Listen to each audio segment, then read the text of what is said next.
plus, and that takes us on to the next thing, which is equality, because part of it, as you mentioned, is the loss of trust.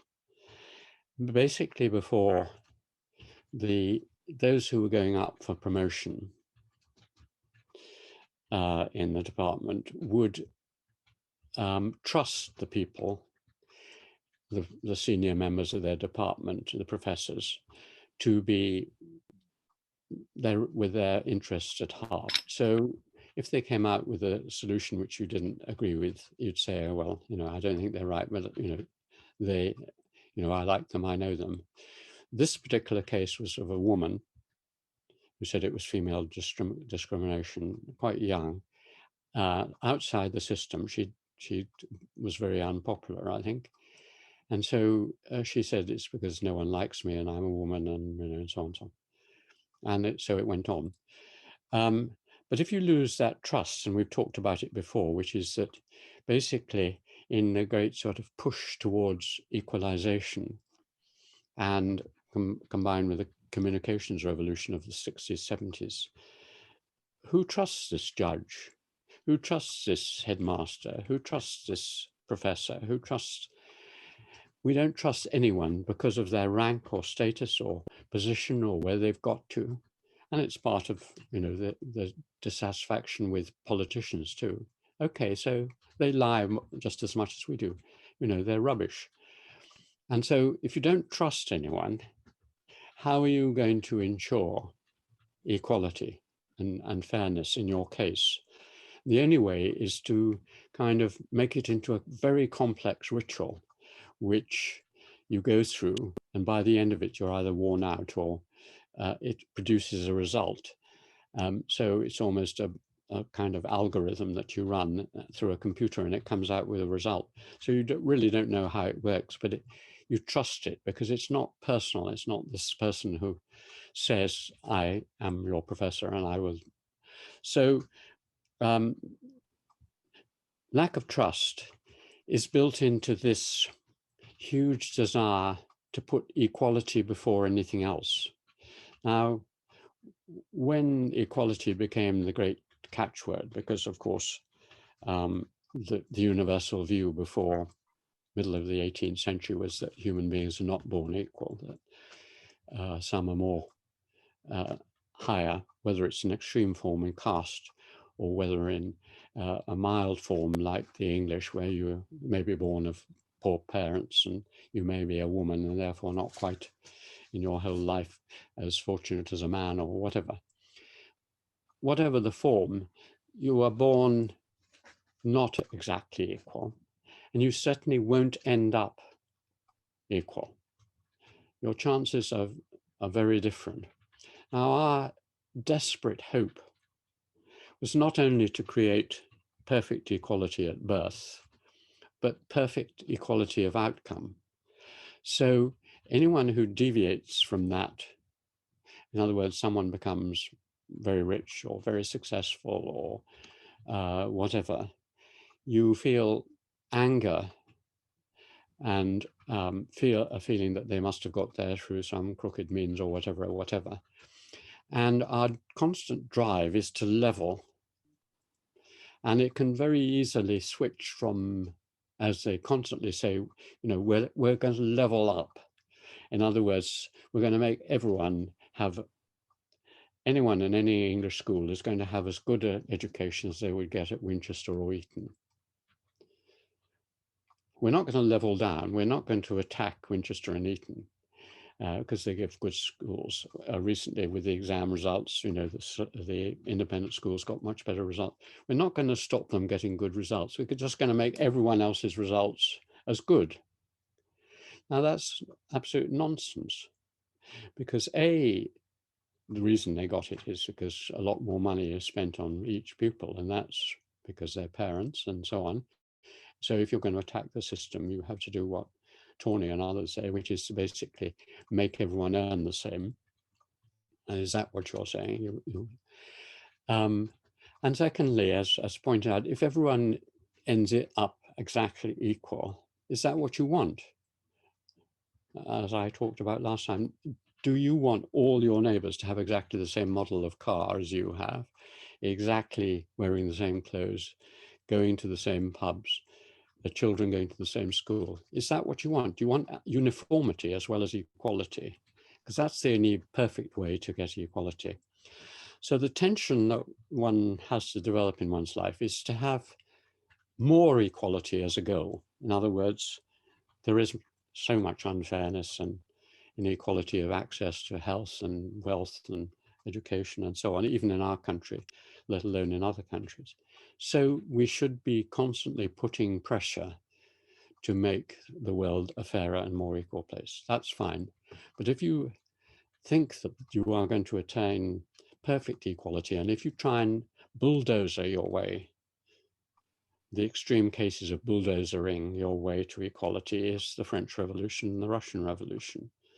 If you basically destroy class and property, make everyone equal, you don't get an equal and fair world. You just get a war of all against all. But you do note that there are within class societies, like there are problems with that as well. Is that because, and again, I keep going back to that Anglican model of religion, it's because when you analyze and look to the history of England, for instance, you had the law and the separation and the mobility meant that in a certain sense there was equality, even though it was a class society, but there's equality. But it didn't harden into a caste system, and it didn't harden into and there was always the opportunity. You never knew whether you might be born into a rich family, but you might be a useless son and end up in poverty, and vice versa. You might start as being pretty poor, but you could always get rich. Did the problem, as you've just talked about it, really come when it got written into the Constitution? Say, like when in the 18th century you got suddenly America saying we're all equal, and it became almost like a principle as opposed to just the way that a legal system had organized society, or society had organized itself around that legal system. And is the problem really not so much that we don't want, in some sense, we want to be treated equal, in that equal before the law, and kind of without actually making it into a theology, so that as you say, you take it to that extreme where we all have to be leveled out at the top of the bottom, or wherever, we all have to be the same. And is that the difference really between modernity as it was in the Anglosphere, or in England before, if you like, the big revolutions in the 18th century, and then post 18th century, maybe 19th century, where it's become hardened into almost like a theology, into an ideology that people now are almost wearing T-shirts with it on? They do, I'm sure. Make us all equal.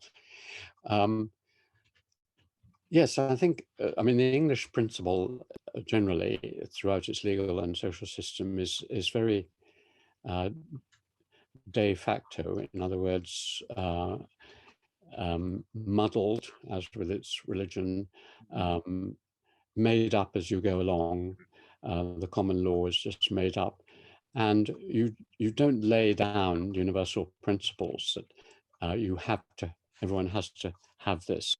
You don't have a written constitution, and you don't have these absolutely rigid attempts to fix reality. You leave it. It's based on negative liberty, as in a game of football. You mustn't do this and you mustn't do that, but the rest is up to your individual. And that was the system. The legal system said there are certain things you must not do. You must not steal, and you must not kill, and you must not do this and that. The rest is up to you. It's a game in which you can use your initiative. And the great thing was that if you use your initiative and you are lucky and so on, and you win the game, you're not penalized. There's going to be losers, there's going to be winners. As long as you perform within the laws, then you end up, and